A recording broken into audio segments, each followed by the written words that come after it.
Hi friends, welcome to my natural kitchen. నేను మీ మమత.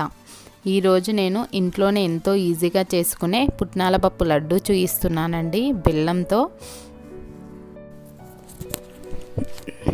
ముందుగా ఒక ప్యాన్ తీసుకోండి. ప్యాన్లో 1/3 వంతు బెల్లాన్ని తీసుకున్నాను. ఇక్కడ నేను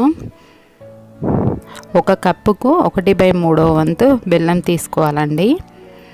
బెల్లం కరగడానికి నేను 2 టేబుల్ స్పూన్ల వరకు వాటర్ వేసానండి. తక్కువ వాటర్ వేస్తే తొందరగా బెల్లం పాకానికి వస్తుంది. ఇలా నెమ్మదిగా బెల్లం అంతా కరిగించుకోండి. మీకు బెల్లంలో ఏవైనా నలకలు గట్లా ఉంటే వడపోసుకోండి. ఇది మంచి బెల్లం అండి, ఇందులో ఎలాంటి నలకలు లేవు, అందుకే నేను వడబోయలేదు. చూసారుగా మొత్తం బెల్లం మొత్తం కరిగిపోయింది.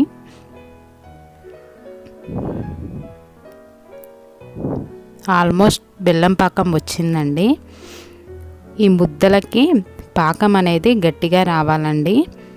ఇందులో నేను 1 టేబుల్ స్పూన్ వరకు నెయ్యి వేసాను. అలాగే 1 టేబుల్ స్పూన్ ఇలాచీ పౌడర్ వేసానండి, స్మెల్ బాగుంటుందని. ఇది ఆప్షనల్ అండి, మీ ఇష్టం. నేను ఇందులో 1 కప్పు వరకు పుట్నాల పప్పు వేసానండి. ఈ బెల్లం పాకం మొత్తం కలిసేలాగా కలుపుకోండి. నేను స్టవ్ ఆఫ్ చేశానండి ఈ టైంలోనే. చూసారుగా చల్లారిందండి.